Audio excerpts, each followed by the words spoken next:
अस्सलाम वालेकुम दोस्तों, मैं मोहम्मद शबाद अपने वीकली वीडियो ला के साथ आपकी खिदमत में हाजिर हूं। तो मेरी आप दोस्तों से दरख्वास्त है कि जिन दोस्तों ने अभी तक मेरे चैनल को सब्सक्राइब नहीं किया, प्लीज़ सब्सक्राइब करें, लाइक करें और अपने दोस्तों में शेयर करें।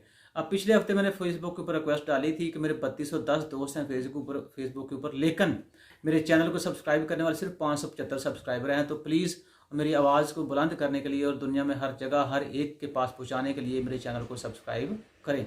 तो तकरीबन बहुत अच्छा रिस्पांस रहा और दोस्तों ने चैनल को सब्सक्राइब किया, लेकिन अभी भी 1000 सब्सक्राइबर जो वो नहीं हुए। तो मेरी आप दोस्तों से दरख्वास्त है कि ये चूँकि उर्दू वर्जन में बना रहा हूँ अपने इस सीरीज़ का कि how to become a good researcher, तो प्लीज़ इस सीरीज़ को अपने दोस्तों में सर्कुलेट करें और उनको ताकीद भी करें, वो चैनल को सब्सक्राइब भी करें और बेल आइकन जो उसको प्रेस करें। तो आज हम बात शुरू करते हैं कि जो मेरा अपना एक्सपीरियंस है मैं उससे शेयर करता हूँ। इस एक्सपीरियंस को मैं 5 हिस्सों में डिवाइड करूँगा। तो पहली आज हम जो बात करेंगे वो इस बात के ऊपर हमारी बहस होगी कि आया, बहस से मुराद ये है कि आप मुझे कमेंट्स दे सकते हैं कि अगर कोई आपको परेशानी हो मेरी किसी बात को अंडरस्टैंड करने में, तो फिर मैं इंशाल्लाह आपको उस पर रिप्लाई भी करूँगा। तो सबसे पहली बात, ये मैं जब एमएस कर रहा था Karachi university applied economic research centre में, तो मोहम्मद सबीहुद्दीन भट्ट साहब जो थे वो मेरे एमएस का जो थीसिस था एमफिल का, उसके वो सुपरवाइज़र थे। तो मुझे उन्होंने सबसे पहले जो बात कही थी कि देखो बेटा, जिस दिन तुम्हें 5 से 6 घंटे बैठने की आदत पड़ गई तो उस दिन तुम समझना कि तुम एक अच्छे रिसर्चर बन जाओगे। अब बैठने से मुराद ये नहीं है कि खाली चेयर लें और उसके ऊपर बैठे रहें। बैठने से मुराद ये है कि आप जब 5 से 6 घंटे कंसिस्टेंट पढ़ेंगे तो फिर समझें कि आपको चीज़ें जो हैं उसकी अंडरस्टैंडिंग होना शुरू होगी।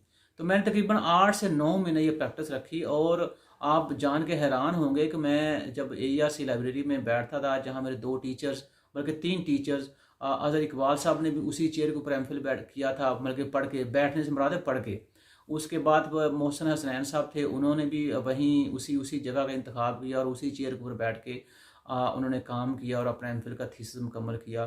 फिर डॉक्टर शाइस्ता जो एसोसिएट प्रोफेसर हैं अप्लाइड इकनॉमिक रिसर्च सेंटर में, उन्होंने भी उसी चेयर का इंतखाब किया और खुशकिस्मती से मैंने भी अपने टीचर्स को फॉलो करके उसी चेयर का इंतखाब किया और मोहम्मद सबीहुद्दीन भट्ट साहब जो थे उनकी बातों पर मैंने अमल दरामद किया, क्योंकि उस्ताद जो होता है हमेशा आपके लिए मशले राह होता है और स्टूडेंट अगर अच्छा स्टूडेंट हो, क्योंकि स्टूडेंट तो बहुत होते हैं, तो उसकी फिर ड्यूटी बनती है कि उस जो मशले राह है उससे रहनुमाई ले और उसके ऊपर अपना करियर जो है उसको ब्राइट करे।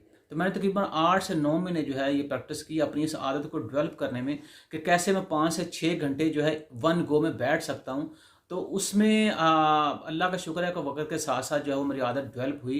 फिर दूसरा काम जो मैंने किया, जो कि जब भी कभी स्टूडेंट मुझसे बात करते हैं वो यही कहते हैं कि सर अच्छा टॉपिक जो है उसका इंतखाब कैसे किया जाता है। तो मैं बेसिकली आपको अच्छे टॉपिक से पहले एक ग्राउंड बता रहा हूँ कि अच्छा टॉपिक आप उसी वक्त चूज़ कर सकते हैं जब आपको पढ़ने की आदत होती है।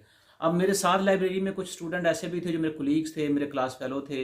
वो आते थे, वो सबसे पहले अखबार पढ़ते थे, अखबार पढ़ने पर कुछ 4-6 गप्पे की उसको 11 बज गए। चलो ऐसा, जब हम चूँकि वो जो क्या उसको कहते हैं ब्रंच, उसका टाइम हो गया, क्योंकि आपको पता है कि लंच और ब्रेकफास्ट के दरमियान का जो दौरानिया होता है उसको हम ब्रंच कहते हैं।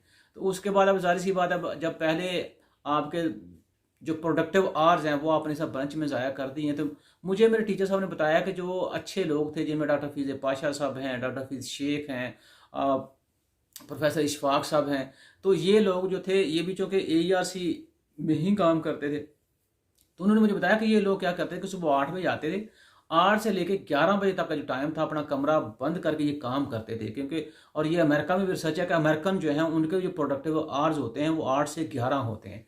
तो ये 3 घंटे काम करते थे, उसके बाद फिर जब किसी से मिलना है या चाय कॉफ़ी पीनी है सारा कुछ करते। तो मैंने वो आदत जो है अपने अंदर अडाप्ट कर ली थी कि जब भी मैं AERC पहुंचता था सबसे पहले जाकर अखबार को थोड़ा सा देखने के बाद फिर अपनी वो जो जगह जो थी उसके ऊपर बैठ के पढ़ना शुरू कर देता था। अब रही बात टॉपिक की कि टॉपिक जो है वो कैसे चूज़ करना है, ये बेसिकली आपके ऊपर डिपेंड करता है कि आप किस तरफ अपने आप को लेके जाना चाह रहे हैं। मतलब कि आप पब्लिक फाइनेंस में जाना चाह रहे हैं, आप डेवलपमेंट इकोनॉमिक्स में जाना चाह रहे हैं, आप इंटरनेशनल इकोनॉमिक्स के ऊपर काम करना चाह रहे हैं, मॉनेटरी इकोनॉमिक्स के ऊपर काम करना चाह रहे हैं, या फाइनेंशियल इकोनॉमिक्स के ऊपर काम करना चाह रहे हैं, या एनर्जी इकोनॉमिक्स, या आप इन्वायरमेंटल इकोनॉमिक्स के ऊपर काम करना चाह रहे हैं। क्योंकि ये बेसिकली इंटरेस्ट जो आपका जगेगा इस चीज़ के ऊपर कि आपने टॉपिक कौन सा चूज़ करना है, वो बेसिकली आपके ऊपर डिपेंड करता है कि आप किस तरफ जाना चाह रहे हैं। और ये किस तरफ आपने जाना चाह रहे हैं, ये बेसिकली आपके करियर की बात हो रही है। और करियर भी हमेशा जो फ्यूचर आपके जो प्रेडिक्शंस हैं या फॉरकास्ट है उसके ऊपर डिपेंड करता है कि फ्यूचर में किस फील्ड के अंदर किस चीज़ की ज़्यादा डिमांड होगी। तो मैं जब अपना रिसर्च का काम शुरू किया कॉम्प्रिहेंसिव पास करने के बाद, तो मुझे थोड़ा थोड़ा लगा कि मुझे डेवलपमेंट इकोनॉमिक्स जो है, खासकर ये पॉवर्टी और फाइनेंस, ये टॉपिक्स मुझे बड़े अट्रैक्टिव लगते थे। But what was difficult for me कि how to connect these topics for my research interest.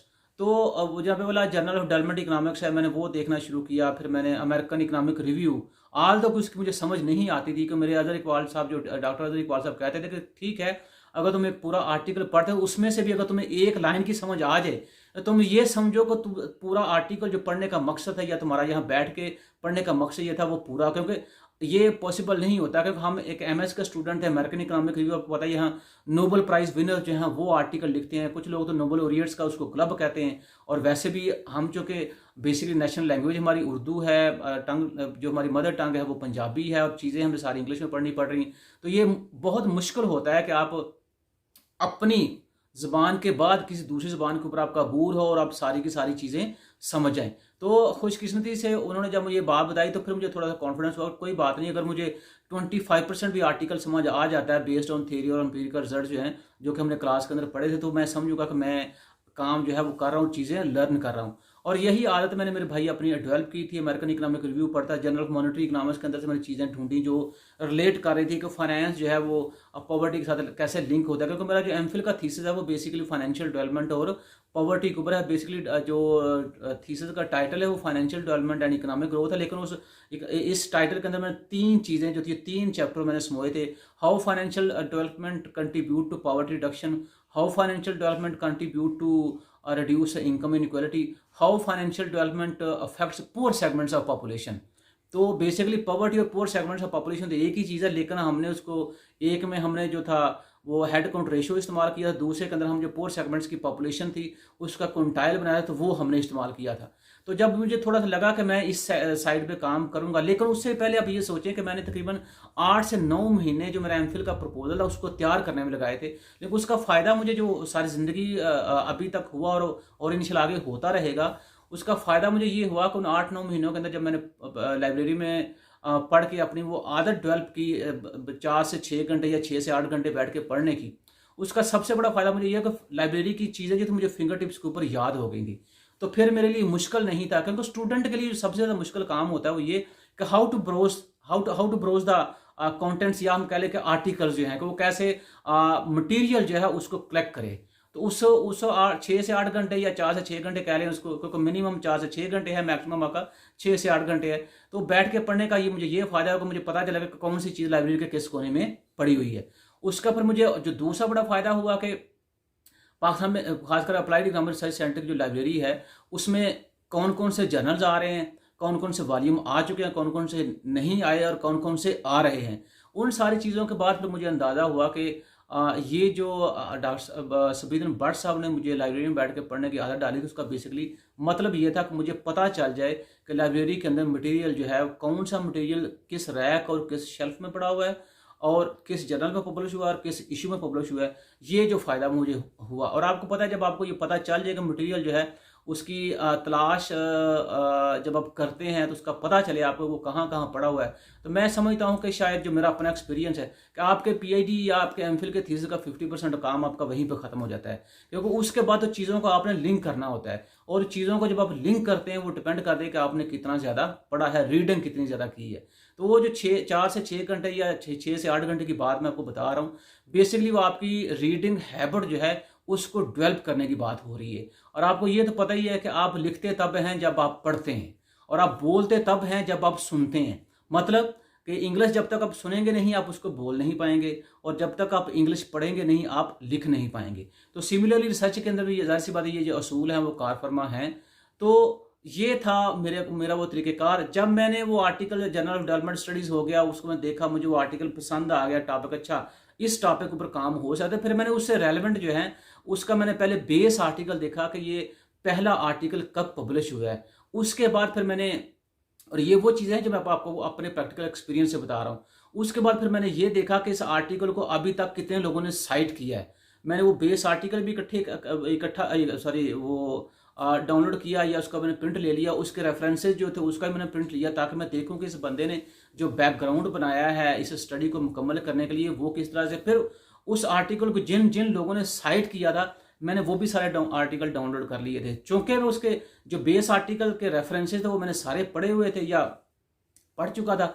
उसके बाद फिर मेरे लिए आसान हो गया कि अब इसमें इस आर्टिकल को या रिसर्च को आगे कैसे एक्सटेंड किया जा सकता है। और वो एक्सटेंशन जो थी उसमें उसको करने के लिए जो जिन लोगों ने उस आर्टिकल बेस आर्टिकल को साइट किया हुआ था उन्होंने मेरी बड़ी हेल्प की, क्योंकि मुझे पता चल गया कि ये हर नया पेपर जो उसके अंदर हर कौन सा नया वेरिएबल आ रहा है और कौन सा वेरिएबल जो है वो अभी तक इग्नोर हो रहा है। तो इस तरह से मैंने उस अपने काम को एमफिल के थीसिस की फॉर्म में एक्सटेंड किया। तो ये दोस्तों जैसे आपसे मैंने एक्सटेंशन की बात की, तो ये तकरीबन हमारा जो सीरीज़ है ये 5 हिस्सों में चलेगी। तो आज मैंने आपको जो पहला पोर्शन है इसका वो बताया है कि इसके अंदर रह के आप अपनी पढ़ने की आदत जो है वो डेवलप करें और दुनिया जहाँ के जितने आपके पास रिसोर्सेज हैं in the form of journal सारों को खंगालें आप।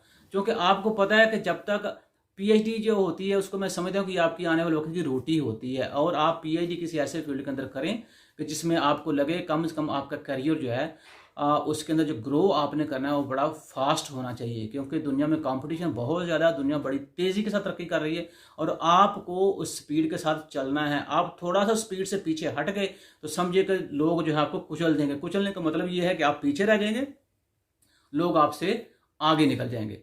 तो इंशाल्लाह बाकी जो 4 पार्ट्स हैं उसमें भी आपको बताएंगे कि how to become a good researcher. अपना और अपने अहले खाना का ख्याल रखिएगा। अल्लाह हाफ़िज़।